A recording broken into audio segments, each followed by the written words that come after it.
Ce soir, nous sommes tous réunis le jour du décès du tzaddik, alav shalom, Maran, Rav Haim Kanivski, alav shalom.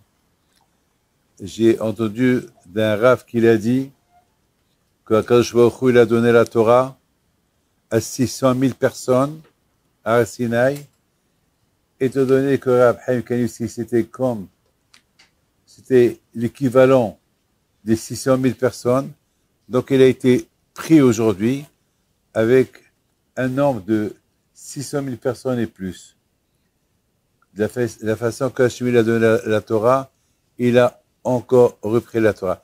Donc ça veut dire que si je comprends bien, que chaque tzaddik qui quitte ce monde-là, il y a tous les 600 000 neshamot qui étaient à Matan Torah, lorsque Hachem a donné la Torah, aussi ils sont présents pour accueillir le tzaddik là-haut.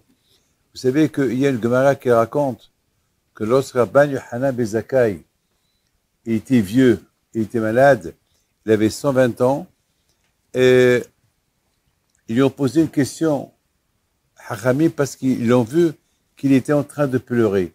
Ils lui ont dit, Rabbeinu, pourquoi tu pleures? Il leur a dit, je pleure parce que je ne sais pas où je vais aller. Je ne sais pas, je sais qu'il y a deux chemins devant moi, un qui va aller à Gan Eden, un chemin qui va aller à Gehenam, et je ne sais pas quel chemin je vais prendre, quel chemin on va me prendre. Et ça fait beaucoup peur. Ici, on parle de quelqu'un qui était comme Moshe Rabbeinu. Rabban Yochanan ben Zakkai, s'il n'y avait pas Rabban Yochanan ben Zakkai, aujourd'hui, il n'y aurait pas eu la Torah. Lui, c'est pas... Lui-même, il a eu peur. Il a eu peur. Il a fallu que Menachamaim, ils lui ont envoyé le roi Hiskia Melech pour l'accompagner, pour le rassurer qu'il a rien à craindre. Je voudrais, mes amis, vous raconter une histoire et vous allez comprendre le moussard, la moralité de cette histoire, elle est très importante.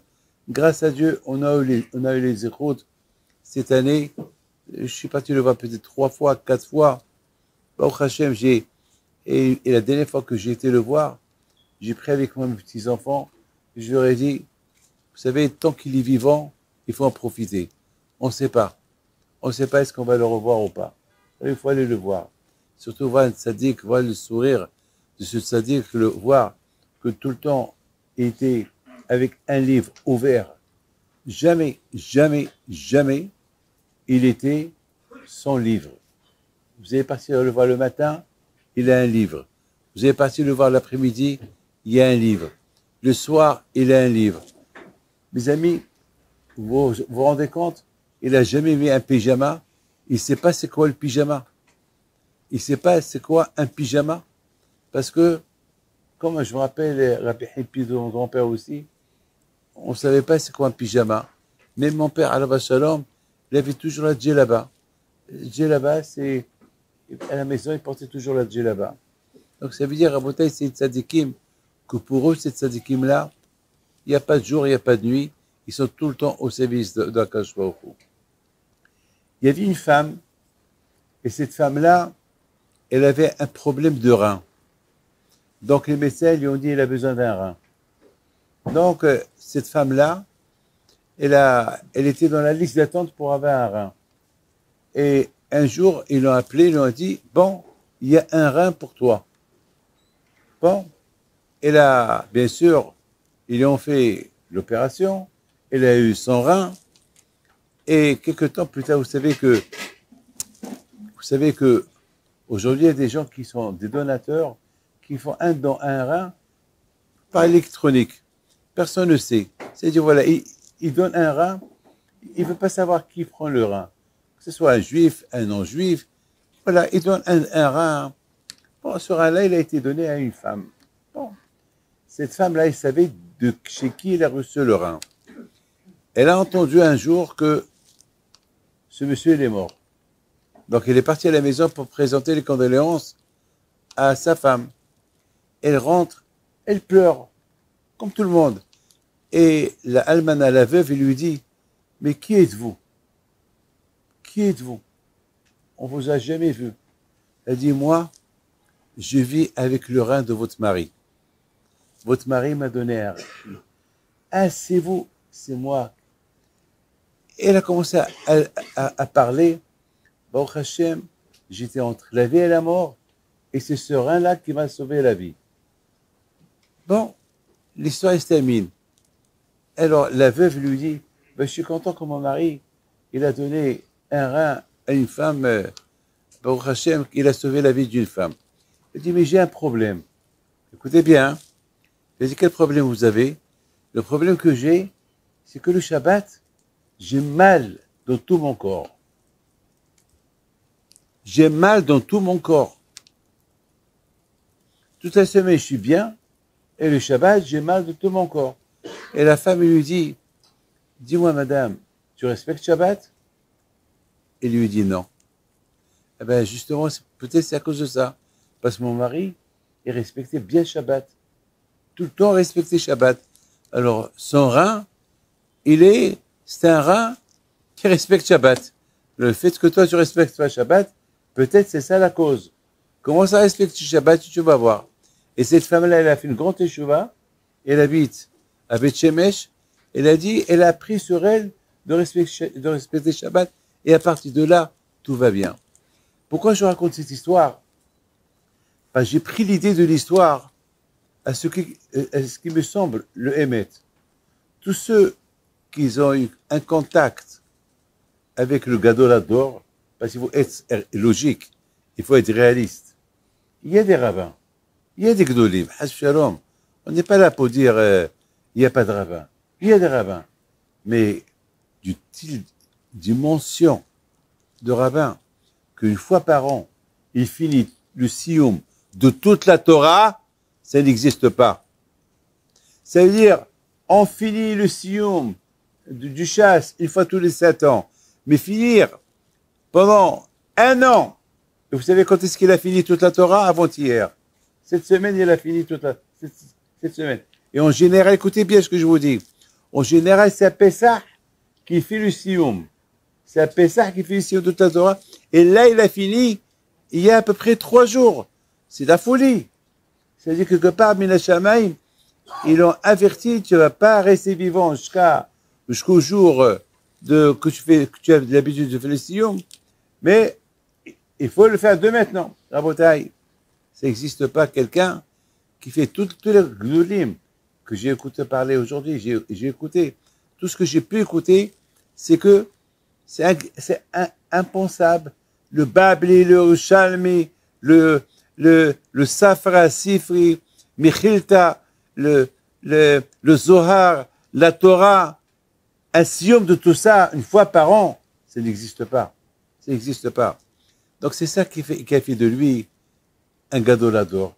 Ah ben, c'est pour ça que je vous dis que celui qui a été en contact avec lui, même à avoir de lui un sourire ou une bracha, eh ben, ça va rester comme ce rein-là qui va rester à l'intérieur de la personne. Vous savez, à Bretagne, je vous dis quelque chose. Tout le temps, je suis un être humain, hein, je suis comme tout le monde. Mais tout le temps, dans ma tête, j'ai quelques tzadikim dans ma tête que tout le temps, je pense à eux. Tout le temps, ils sont dans ma tête.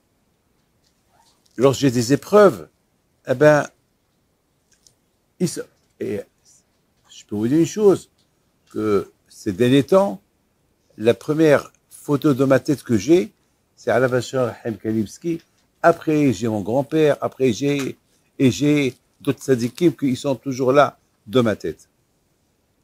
Rabotai, de la même façon, cette femme-là, elle avait mal le jour du Shabbat parce que elle avait un rein de quelqu'un qui faisait Shabbat et elle fait pas Shabbat, et ça perturbait un peu le rein.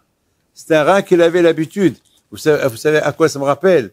Ça me rappelle ce rabbin-là, qu'il n'avait pas d'argent, il avait, comment il s'appelle? Il avait un cheval. Il travaillait avec son cheval. Et le Shabbat, le cheval, il se reposait. Ce cheval et le Shabbat, il se reposait. Un jour, il n'avait pas d'argent, il a vendu le cheval. Il a vendu le cheval à un goy. Il a vendu le cheval, et ce goy-là, 2 semaines plus tard, il vient chez le rabbin. Ça, c'est la Gemara qui a raconté cette histoire. Il lui dit, attends, tu m'as menti, tu m'as vendu un cheval qui est fainéant. Tu m'as dit, il travaille, c'est un bosseur, mais il est fainéant. Il lui dit, comment il est fainéant? Ben oui, le Shabbat, il ne veut pas travailler. Ah, le Shabbat, il ne veut pas travailler. Le Rav Alav Shalom, qu'est-ce qu'il fait? Il va à l'oreille du cheval, lui dit, tant que tu étais chez moi, tu respectais Shabbat. Là, je t'ai vendu, tu n'habites plus avec moi, maintenant, c'est un non-juif qui t'a acheté, tu peux travailler Shabbat. Rabotai, nous, Rabotai, Baruch Hashem, ceux qui ont été en contact avec des grands tzadikim, les paroles qu'ils nous ont dit, ou ce qu'on a pu recevoir d'eux, eh bien, ça reste en nous. Ça va être imprégné en nous. Ça va être en nous. Et ça va nous rappeler, lorsqu'on va faire une faute, il y a cette bracha du tzaddik, ou ce conseil du tzaddik, qui nous dérange un peu, pour qu'on se réveille. Pour qu'on se réveille. Vous savez, il y a le Maggid Mizrich Alav Shalom, le Talmid de Baal Shem Tov. On raconte sur lui que, c'est pas qu'on raconte sur lui, je l'ai vu dans le livre de Kudushat HaLevi, de Yitzhak HaLevi de Babitchov Alav Shalom. Là-bas, il rapporte quelque chose de magnifique. Il dit que ça peut arriver que les tzadikim se salissent. Vous avez compris ce que je vous dis? Les tzadikim, ils se salissent beaucoup avec des gens. Comment ils se salissent? Ben parce que les tzadikim, eux, ils ont un niveau très élevé de spiritualité. Et parfois, les tzadikim, ils vont être avec, ils vont être en contact avec des gens qui ne sont pas religieux, qui ne font pas Shabbat. Ils se salissent. Alors, ils posent la question, la question qu'il pose à Yitzhak HaLevi de Babitch, il dit, comment ces tzadikim-là, ils se salissent? Rabbi Chaim Pitou Alav Shalom, tout le temps, je crois que vous avez cette photo-là. Il y a une photo que Baruch Hashem, quelqu'un m'a offert il y a quelques années, une photo spectaculaire, une photo que Rabbi Chaim Pitou était assis au milieu, il y avait une vingtaine de personnes qui étaient autour de lui, mais il y avait même des gens qui n'avaient pas de kippa sur la tête. J'étais choqué. Je sais comment Rabbi Chaim Pitou. Il y avait aussi un qui mettait ses mains sur ses jambes. L'autre, il mettait ses mains sur ses épaules. J'ai pas compris. Bémet, je vous donne la parole d'honneur. J'étais choqué. C'est pas possible. Mais c'est Rabbi Chaim Pitou, c'est lui. Eh ben, Rabotai, c'est ça les tzadikim. Les tzadikim, ils sont comme ça. Il dit, le Maggid Mizrich, à quoi on compare le tzadik qui va fréquenter les non-religieux? On le compare à un diamant. Un diamant qui tombe dans les égouts. Des égouts pourris, sales. Et je dis à quelqu'un, tu sais, il y a là-bas un diamant qui coûte $1 million ou $2 millions. Voilà, si tu veux, il faut que tu plonges et fais rentrer ta tête dans les égouts et tu le prends. Ben, c'est vrai, ça pue, ça sent mauvais. On va se salir. Je vais vomir. Mais ça vaut la peine ou pas? Mais il y a là-bas un diamant de quelques millions de dollars. Ça vaut la peine ou pas? Ben, je vais réfléchir. Oui, non. Enfin, je vais vous dire, au pire des cas, je vais le prendre, je vais le laver, je vais prendre une bonne douche, je vais vomir, mais après, j'ai gagné un diamant. Après, j'ai gagné un diamant. Il dit, Rabbi, le Maggid Mizrich, il dit, c'est la même façon un tzaddik. Un tzaddik, il va être en contact avec des gens qui sont pas religieux, qui sont même athées. Mais le plus important, c'est que le tzaddik, il voit ce monsieur-là qui est en face de lui, c'est un diamant qui est dans un égout. Alors, il faut le sauver. Il faut le sauver. Et après, il faut le poncer, il faut le laver. Et après, tu as gagné un diamant. Vous savez, il y a un grand rave qui a dit comme ça. Il y a un grand rave qui l'a dit. Imaginez-vous que voilà, soudainement, vous êtes quelque part, il y a plein de diamants. Et vous êtes, en plus, vous êtes un diamantaire. Et vous savez que c'est des diamants. Vous voyez, et vous avez la loupe. Ouah, ouah, ouah. Vous commencez à remplir vos vêtements, papa. Il n'y a plus de place. Et soudainement, tout est plein. Il n'y a plus où ajouter un diamant. Et soudainement, vous voyez un diamant bleu. Attends, vous allez faire quoi? Ben, vous allez lui trouver une place. Vous allez lui trouver une place où le mettre. Parce que c'est un diamant. Eh ben, c'est ça la bataille de Tzadikim. Les Tzadikim, ils ont toujours une place. Et je vous dis quelque chose, d'après tout ce qu'on a entendu aujourd'hui, et je vois des photos, je suis, depuis des années, les gens religieux, pas religieux, Hasidim, pas Hasidim, Litaïm, ils vont chez lui. Et la première action qu'ils ont, c'est un religieux va dire c'est un grand tzaddik. Un autre, il va dire un grand. Vous savez, tout à l'heure, j'étais en écoutant, et il y avait un homme, pas religieux, pas du tout. Il lui a posé la question. Bébé, ça m'a fait pleurer. Ça m'a donné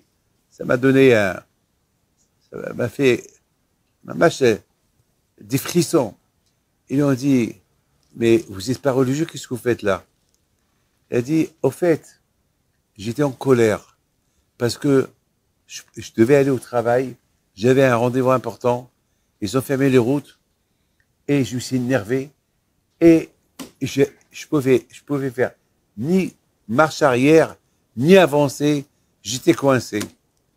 Et j'ai commencé à insulter, et c'est religieux, et c'est religieux, et c'est religieux. Et à un moment donné, ah oui, il disait, et j'ai fumé une cigarette à période, quand j'ai fumé toutes mes cigarettes. Après j'ai dit, bon, il faut que j'achète un autre paquet. Mais pour acheter un autre paquet, il faut marcher. Alors, j'ai marché 2 kilomètres pour acheter un paquet de cigarettes. Après, je me suis dit, mais tout ce qui se passe, pour qui? Je vais aller voir ce qui se passe. Et il a dit, je suis parti. J'ai oublié les cigarettes et j'ai continué le chemin. Et je vois des gens qui pleurent. Et je vois qu'ils disaient, Shema Israël, Baruch Shem Kivou Malchuto. Et j'ai commencé à pleurer comme tout le monde. Un juif, c'est un juif. Un juif, qu'est-ce qu'il dit Shlomo Ameler? Ani Shena Viliper.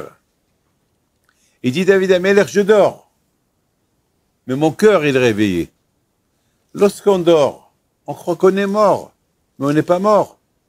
On n'est pas mort. Le cœur, il est réveillé. Le juif, il peut s'endormir au niveau spirituel, mais son cœur, un petit truc, il va se réveiller. Un petit truc que le bon Dieu peut lui apporter, il va se réveiller. Regardez Rabotai. Rav Chaim Kanievsky alav shalom, je pense que il ramassait les diamants. On a vu des diamants même après sa mort. Avec celui-là, qui était athée, qui faisait rien du tout, il a dit, maintenant, je mets toute ma vie en question. Comme ça, il a dit. Je fais tout. Et vous savez ce qu'il a dit? Et heureusement, je suis pas marié, parce que si j'étais marié, je sais pas si j'aurais pu faire ma vie en question avec ma femme, que elle aussi, elle va pas être religieuse. Là que je suis seul, je me mets ma vie tout en question. Et certainement que je vais changer. Eh ben, vous voyez, les tzadikim, même après leur mort, ils continuent à faire le travail encore. C'est pareil dans leur vie. Même après leur mort, ils continuent. Et c'est ça la bataille. Lorsqu'on perd un tzadik, celui qui ne pleure pas, parce que c'est Hurban Bet HaMikdash. C'est comme la destruction de Bet HaMikdash. Pourquoi on compare un tzaddik au Bet HaMikdash? Le Bet HaMikdash, c'est le Bet HaMikdash. Le tzaddik, c'est le tzaddik. Eh bien, la bataille, la raison, elle est simple. Qu'est-ce qu'il y avait au Beth Amikdash? Il y avait Hachem. Et qu'est-ce qu'il a le tzaddik? Il a Hachem. Avec le tzaddik, il y a Akadosh Baruch Hu.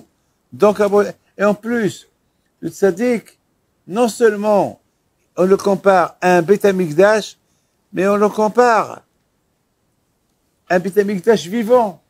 Et lorsqu'il quitte ce monde-là, ben c'est Hurban Beth Amikdash. C'est le Hurban Beth Amikdash. Et mes amis, c'est ça ce que Rab Chaim Alav Shalom, sa qualité est de réunir. Il a réussi à réunir et les religieux, et les non-religieux, et les Hasidim, et les Létaïm, et toutes sortes de juifs. Il a réussi à les rapprocher avec son sourire et recevoir tout le monde. Et recevoir tout le monde. Bien sûr, on pouvait pas rester avec lui des heures et des heures, mais le peu de temps que je pouvais rester avec lui, ça suffit. Ça suffit. Vous savez, Rabotai, je voudrais vous raconter une histoire que j'ai racontée hier. Ça, c'est Rav Yitzhak Zilberstein Shalita, qui était son beau-fils. Il a raconté cette histoire, mais c'est une histoire que je connais depuis 20 ans. On raconte une fois, Rav Chaim, et lui, vous savez qu'au Maroc, on mangeait les sauterelles. Je me rappelle, lorsqu'il y avait dans ma vie, je crois 2-3 fois dans ma vie, il y a eu des sauterelles qui sont venus au Maroc, et ils venaient en masse, par milliards ils venaient, et les gens ils les stockaient, et comment on savait s'ils étaient cachés ou pas? Parce qu'il y avait sur leur ventre un K.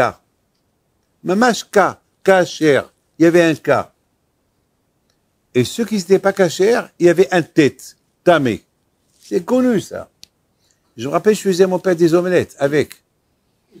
Je vous donne un parole d'honneur, je vous parle. Je me rappelle, je faisais. Et bien sûr, on les faisait griller aussi. C'est comme ça, et c'était à manger. C'est comme ça. Maintenant, si on me les donne, je ne les mange pas, parce que maintenant, je ne sais pas. Mais avant, c'était normal. Alors, Rabbi Chaim ben Attar, alav shalom Chaim HaKadosh, lui, il était contre. Lui, il a dit qu'il était contre. Il y avait une mahloquette entre le Kaf Vinaki, Rabbi Khalifa Malka, et son Beddin, qu'ils ont permis, mais Or HaChaim HaKadosh, il a interdit. Et c'est la raison pourquoi Or HaChaim HaKadosh, il a quitté le Maroc, parce qu'il n'a pas voulu faire des histoires avec les rabbanim. Il était parmi les seuls qui l'a interdit, alors que tous les rabbanim, ils étaient pour manger, comment ça s'appelle. Alors, il s'est passé qu'un jour, il était avec Sahabouta, ils étaient en train d'étudier les halachot des Hagavim. Hagavim, ça veut dire les sauterelles, les catégories de sauterelles, ceux qui sont cachers, ceux qui ne sont pas cachers. Et à un moment donné, il y a Abraham qui dit, bon, dommage, on n'est pas ici au Maroc, en Algérie, en Tunisie, où ils avaient là-bas les sauterelles, on ne pourra jamais savoir lesquels sont cachers, lesquels ne sont pas cachers. Et soudainement, il y a Sahavrota qui lui dit, Abraham, regarde.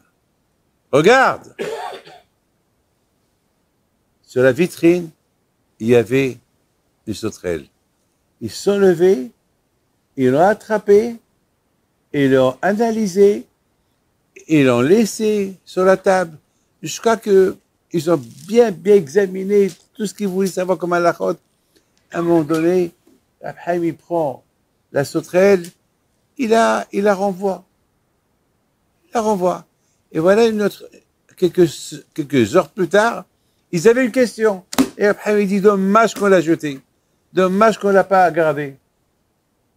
Bon. Et voilà, la sauterelle, elle retourne. Elle se repose sur la Gemara. Vous savez, lorsqu'il a écouté ça, Rabbi Eliashiv, il était le beau-père de Rav Chaim Kanivsky. Rabbi Eliashiv, alav shalom. Lorsqu'il a écouté cette histoire-là, lorsque Rav Yitzhak Zilberberg, il a raconté ça à Rabbi Eliashiv, il a fait comme ça. Regardez-moi tous. Elle dit, ce beau-fils que j'ai, c'est un Rishon. C'est un malach. C'est pas un homme de ce monde-là. C'est pas quelqu'un qui appartient à ce monde-là. C'est un malach. C'est un malach. C'est un malach. Comment? Il appelle Hachem. Et Hachem, il le répond. Il le rappelle. Et Akashuré le répond. Mais ça, on n'est pas de ce niveau-là. Alors, Rabotai, imaginez-vous, lorsque le Steipeler, le père de Rabbi Haïm, lorsqu'il est mort, et c'est Rav Shach qui a fait le Hesped, sur le Steipeler, vous savez comment il a terminé le Hesped? Il dit, bon, Akash Baruch Hu nous a pris le Steipeler, mais il nous a laissé son fils qui est comme lui. C'est grave, hein? Ça veut dire, il nous a laissé son fils qui était comme lui. Après, vous avez ici devant vous Marc Taïeb. Il est là. Il y a 25 ans. Il y a 25 ans. Moi, je sais que Chaim Kanivski, je le connais depuis 30 ans, peut-être, 35 ans, peut-être. J'étais le voir, j'ai plein de photos avec tous mes enfants, avec lui. Moi, à l'époque, tout le temps, quand je venais d'Israël et de la France, j'allais voir là-bas au Youssef, j'allais voir des sadikim, c'est comme ça. Ne croyez pas que les gens viennent chez moi et moi, je vais chez personne. Moi aussi, Rabotaï, je suis comme tout le monde. Moi aussi, j'ai besoin des srouillottes. Moi aussi, j'ai besoin des brachot. Et j'ai dit, je savais que lui, il écrivait beaucoup de livres. Il les donnait gratuits. Alors, j'avais un chèque bancaire que j'ai préparé. J'ai dit à Marc Taïeb, tu prends ça, Arabe Haïm Kanivski, tu dis de ma part, c'est pour ses livres. Et ça, ce qu'il a fait. Marc Taïeb, il prend le chèque et il s'est passé que Haïm, il prend le chèque, il le regarde et lui dit, Mazéani Arazé, c'est quoi ce papier-là? Il lui a dit, Zéloniyar, c'est pas un papier, c'est un chèque, c'est 25 000 $. Il lui dit, mais je vois pas d'argent, je vois un papier. Alors, il y avait là-bas Rav Bergman, il dit, Kvod Arabe, je prends le chèque, je vais aller chez tel et tel, je vais le monnayer et je vous apporte l'argent. C'est ce qu'il a fait. Il est parti à la monnayer, il a apporté l'argent à Rav Haïm Kanivski. Là, il a fait le sourire. Il dit, Zé Kesef. Ça, c'est l'argent. Alors, vite, il a appelé ceux qui s'occupent de ses livres. Prends ça vite à l'imprimerie pour mes livres.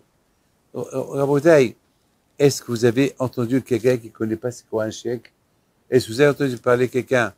À cette époque, il avait 70 ans. Il n'était pas bébé. Il avait 70 ans. Vous avez entendu quelqu'un? Est-ce qu'on a entendu parler? C'est impossible. Eh bien, Rabotaï, c'est ça les tzadikim. Nous, jamais on pourra être comme eux, bien sûr. Mais, au moins, c'est bien de savoir qui a habité avec nous ici. C'est bien de savoir des gens qui sont déconnectés de ce monde. Rabotaï, cette semaine, c'est la paracha de Shimini. Et vous connaissez tous l'histoire. De cette paracha, c'est le 8e jour de l'inauguration de Beit HaMikdash, du Mishkan. Qu'est-ce qui s'est passé? Nadav et Abihu, ils sont morts. Bekovatam ifnei Hashem vayamutu. Nadav et Abihu. Aujourd'hui, Rabotai, on vit les guerres.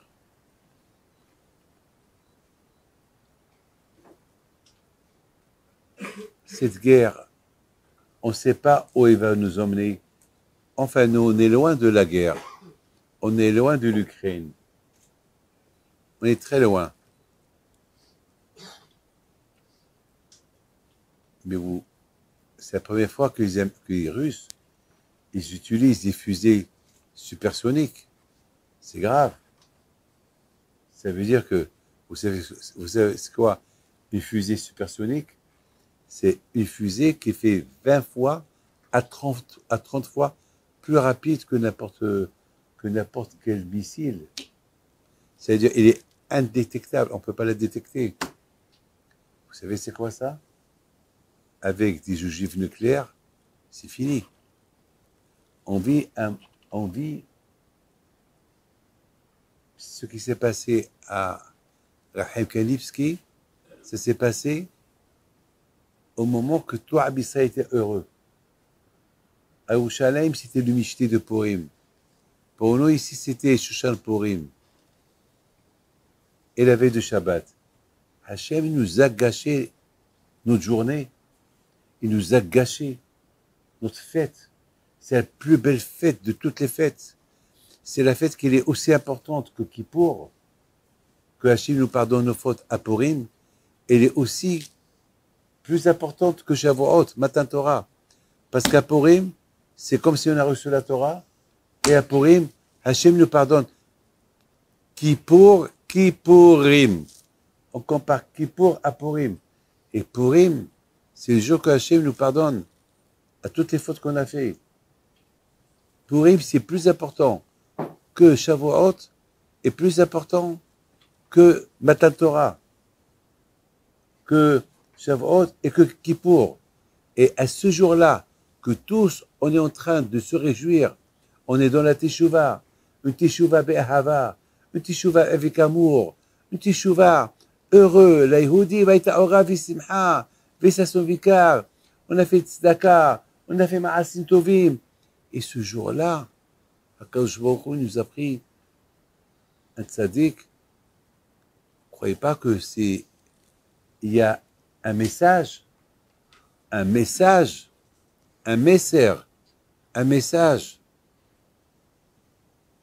Vous voyez pas que peut-être il devait arriver quelque chose.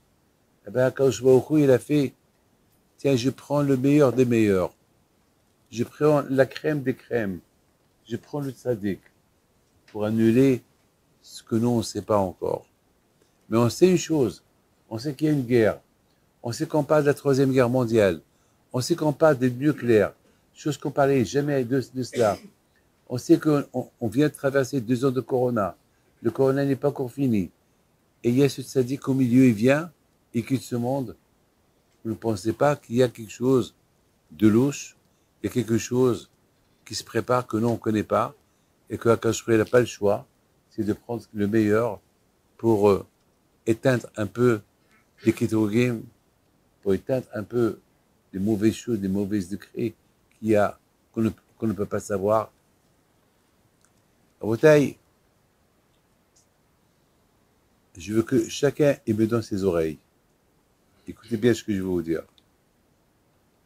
À Kippour, mais je veux que, je sais que vous êtes intelligent, mais écoutez bien ce que je veux vous dire. À Kippour, on a dit tout à l'heure que Kippour, c'est comme Purim. Purim, c'est comme Kippour.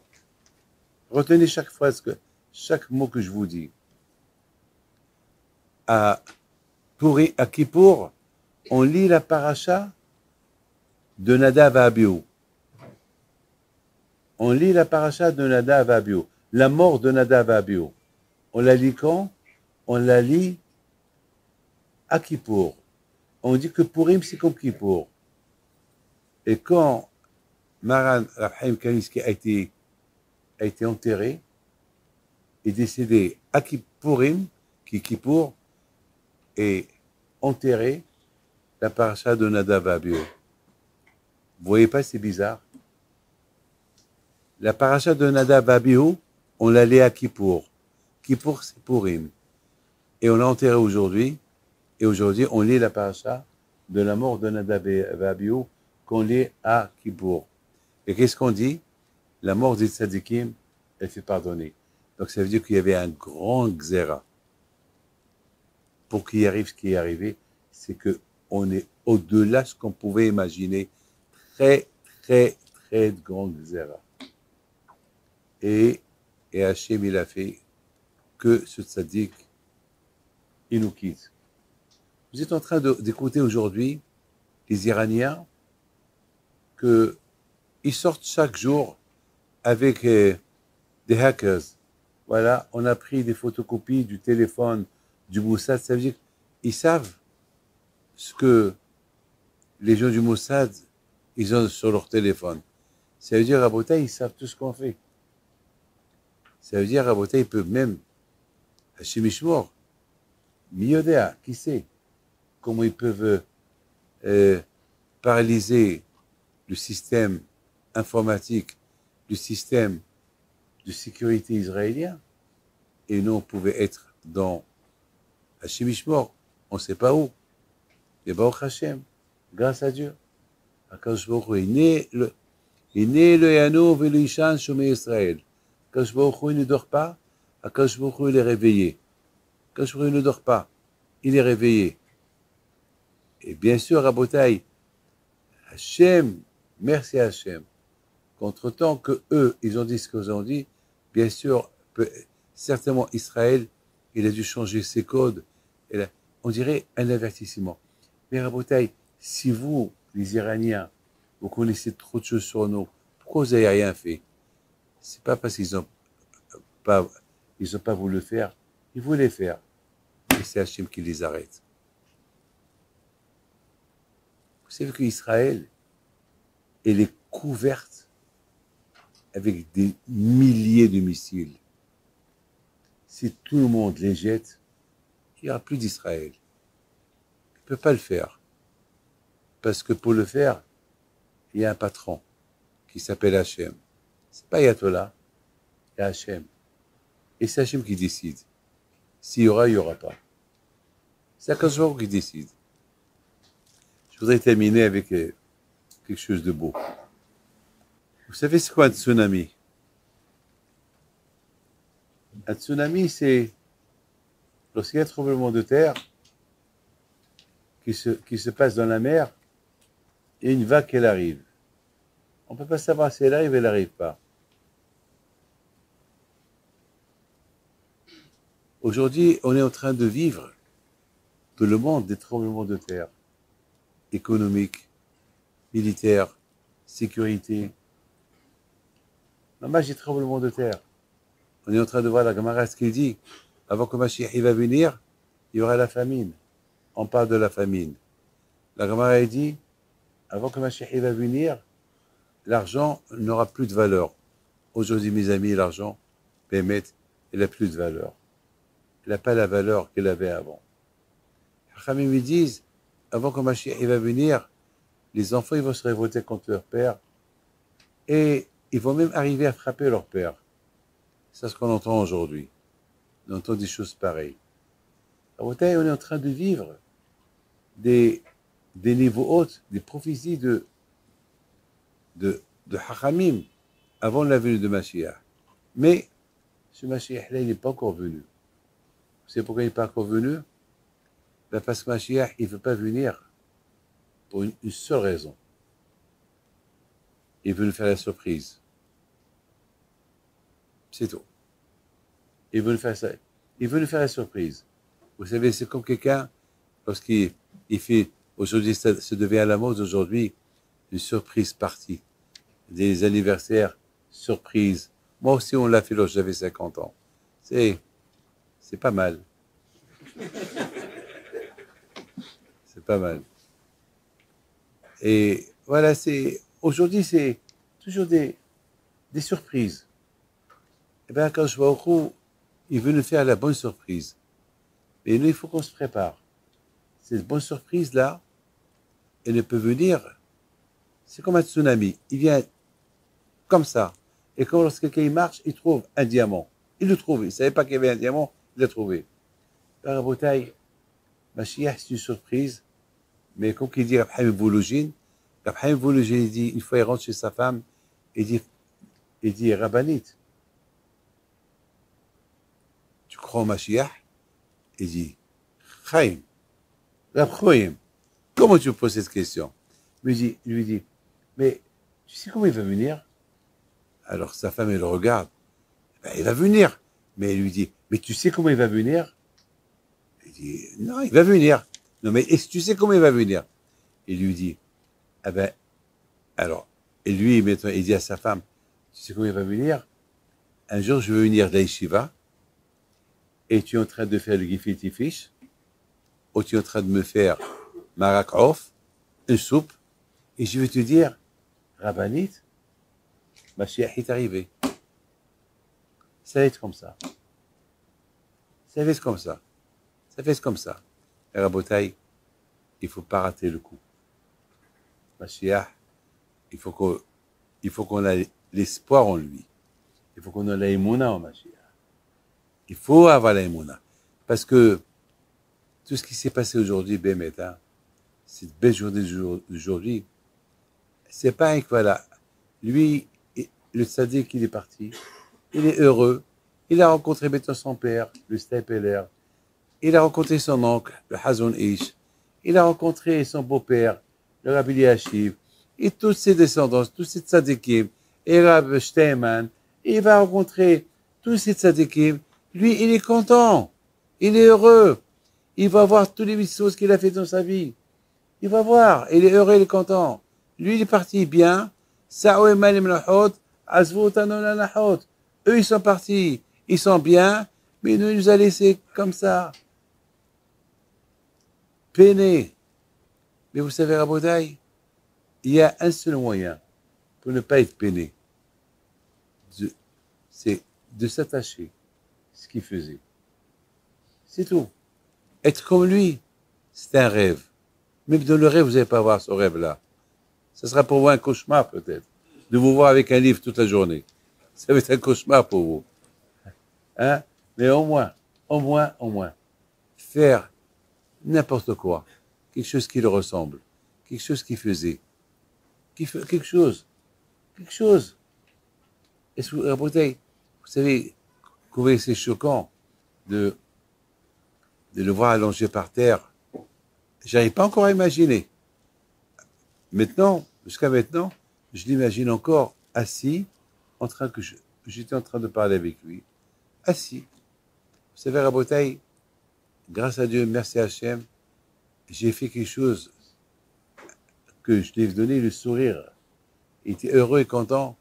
Alors je lui dis, il y a 4 mois, alors j'étais le voir, je lui dis, je sais que on est dans l'année de la Shemitah, et l'année de la Shemitah, et vous avez écrit un livre sur la Shemitah, et vous avez demandé à ce que chacun il lit, moi je prends $50,000, je vous les donne, faites pour $50,000 de livres pour la Shemitah. Vous savez le sourire qu'il a fait? Eh ben, c'est le sourire que j'ai gardé. C'est le sourire que j'ai gardé. C'est le beau souvenir que j'ai gardé. À votre taille, je voudrais que nous tous, on se renforce dans notre émouna. Vraiment, vous avez fait, vous êtes des tzadikim, vous tous. Ceux qui ont eu le zéchout de le voir, le plus important, c'est maintenant. Maintenant, vous êtes venus à son espède. Et je termine avec cette phrase, écoutez-la. Lorsqu'on parle d'un tzaddik, on fait un respect d'un tzaddik, on parle de lui, il vient écouter qu'est-ce qu'on dit sur lui. Ça veut dire qu'il est en train de vous voir à vous tous. Il vous voit à vous tous. Ce que je vous dis, c'est la Gemara qui le dit. Une fois, la Gemara, elle dit, il y avait un, lorsqu'il était en train de mourir, il a dit à ses élèves, une fois que vous m'aurez enterré, parlez de moi, de l'Espidim, comme ça je viendrai. Écoutez ce que vous dites sur moi, et je vous bénirai. Ben, c'est ce que vous avez fait. Vous êtes venus pour l'esprit du tzaddik, et il est là, et 100%, il vous bénit, et prie pour vous. Alors, ben, Azat Hashem, on va aller faire la Hashkaba, et après, je vais ouvrir le Sefer Torah, le Echad du Sefer Torah, et on va prendre sur nous Shema Israël. Alors on se lève, on fait la Hashkaba.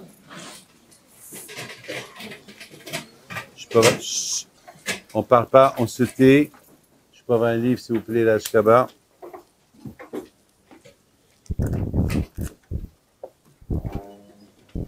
Bibichaï, où? Ah.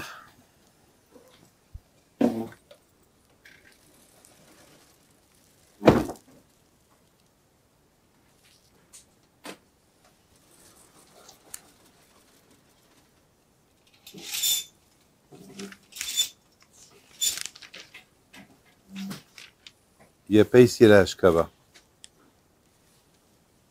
La Hashkaba. Oui, 100. Et pendant qu'on fait la shkaba, et alors, comme je vous ai dit, le tzaddik il est là, pensez à prier. והחוכמה מהתיבסה וזה מקום בינה אשרי אדם אשר החוכמה וידם לפי כתיבונה מה רב טובך שצפנת לריך פעלת לחוסים בך נגד בני אדם מה ייקח עזרך אלוהים ובני אדם ויסכנה וכי חיסיון ויום מתשם ביתך ונחל עדן לך תשכם טוב שם ושם אין טוב יום מוות יום יוולדו סוף דבר כל ישמע את האלוהים יראה ואת מצוותיו שמור כי זה כל האדם יעשו חסים בכבוד תגנו משכבותם מנוחה נכונה בשבעה עליונה תחת כפי השכינה במעלת קדושים וטהורים כזרקיה מירים הזהירים חרוסה סמים כפרת השם חכת פלישה וחכת שישה חמלה חנינה מפני שכן מעונה חלוקת ולחיי העולם הבא שם תהיה מניעת וחיסה וישיבת נפש השם אותה אדוננו מורינו ורבינו עטרת ראשנו ראש גולת אריאל ראש כבהג רבי שמריה חיים יוסף חיים קניבסקי רוח אדוני תחנה בגן עדן תחנה על מה דיקרות אלא מריש ומעה מלך מלכי המלכים ורחמי רחם עליו ויחוס ויחמול עליו מלך מלכי המלכים ורחמי יסתו בסל כנפיו וסתר אולו ולחזור עם אדוני ובקבר יחלו רוקס הימין יעמידיו ונחל עדנה ישקיעו ויסתו בסוח חיים מנשמתו ויעשה כבוד מלאכתו אדוני הוא נחלתו ואליו השלום והמשך כבוד יהי שלום ילדי ואבו שלום ינחו המשקעותם והולך לכחו הוא וכל בני ישראל שכו בעמו חלה רחם ויעשה וכי לרצו ולמה אמן שמע ישראל אדוני אלוהינו אדוני אחד שמע ישראל אדוני אלוהינו אדוני אחד אדוני הוא האלוהים אדוני הוא האלוהים אדוני הוא האלוהים אדוני הוא האלוהים אדוני